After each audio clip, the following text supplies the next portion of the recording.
Hello and welcome. Tonight, why did Facebook lobby to relax Australia's privacy laws? Do Australian politicians look after their own citizenry first and foremost? This is ultimately a sovereignty question. You've got to break up Facebook because there's just too much power in too few hands. Its market cap is more than $500 billion. It makes it bigger than all of the Australian banks put together. Plus, the tourist town up in arms over Airbnb. This is an unfair playing field.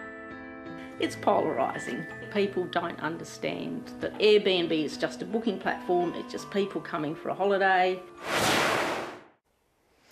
Facebook is one of the world's most powerful companies. Every day, millions of people communicate and share a lot of personal detail on it.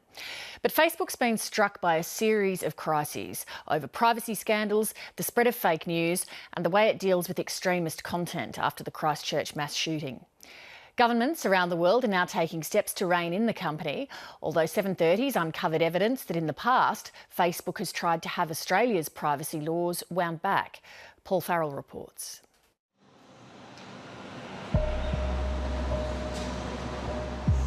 Facebook is a sprawling behemoth of a company. 2 billion users is just too much for anyone to handle, right? From election coverage to celebrating friends' birthdays, Facebook dominates our digital lives. Its market cap is more than $500 billion. It makes it bigger than all of the Australian banks put together. The internet is going dark, and we owe it all to Mark. What do we want? But the social media giant has suffered a series of blows to its reputation that has shaken public confidence in the company. What's happened to Facebook in the last 18 months is there have been a set of revelations about how Facebook exposes information of people to companies or other interest political parties, and that these things are out of sync with the values of many people in the public today. Privacy advocate and academic Sulet Dreyfus argues the tide is now turning against Facebook. If you think about Facebook 5 years ago, people couldn't wait to get on. More and more people were signing up. It was seen as this super friendly online community that people trusted. And now I think today, people are much more wary. Political campaigns have changed. One of the biggest scandals was a massive privacy breach revealed in March 2018 that saw the personal data of 50 million Facebook users disclosed to a private company.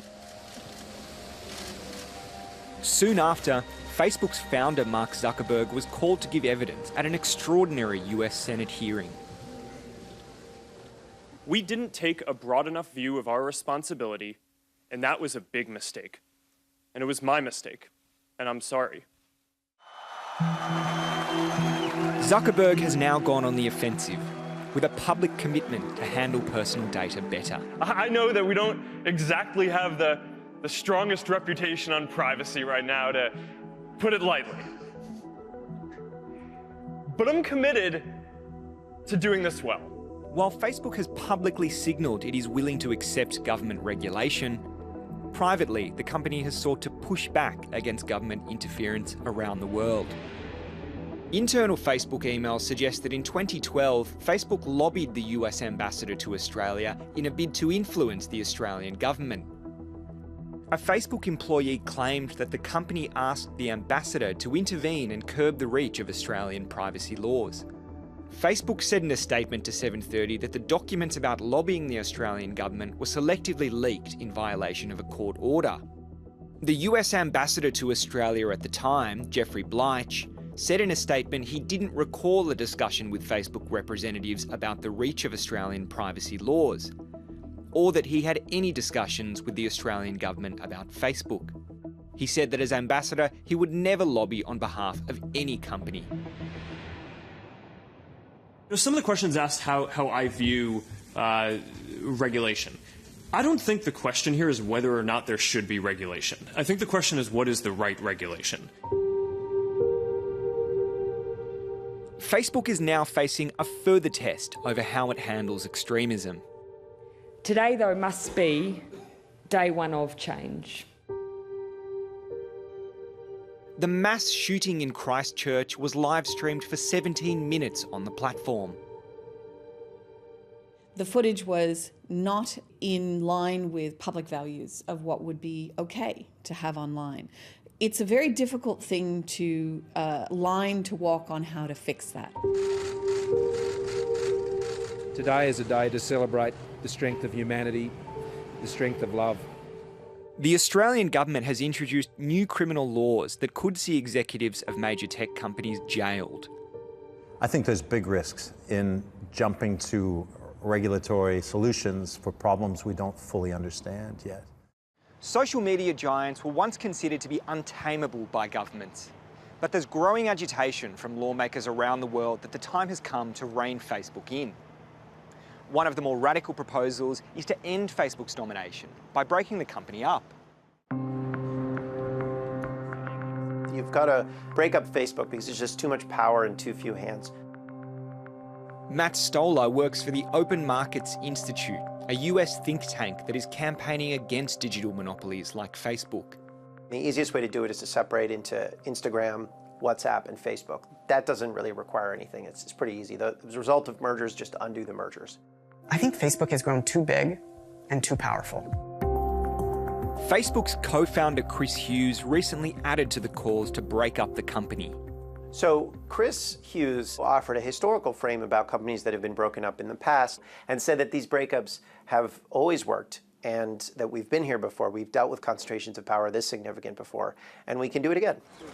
Senior US Democratic presidential candidates are also urging a closer look at Facebook. The truth of the matter is, I think it's something we should take a really hard look at. My sense is that breaking up Facebook is not going to solve the perceived problems that social media has. Facebook's former Australian managing director, Stephen Sheila, is cautioning against hasty action. You know, issues such as the propagation of hate speech, the creation of filter bubbles, the impacts on democracy and how opinions get formed.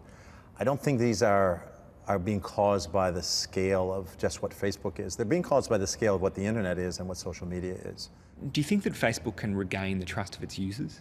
I think there's a perception that the trust has been eroded, but the numbers aren't saying the same thing. They're saying that people are still comfortable with the trade-off of being on Facebook. I'll give you my data if you give me, the utility of Facebook. Ultimately, Facebook's vast reach will shape how people across the globe communicate. This is a decision for democratic societies all over the world to decide how we want to interact with each other.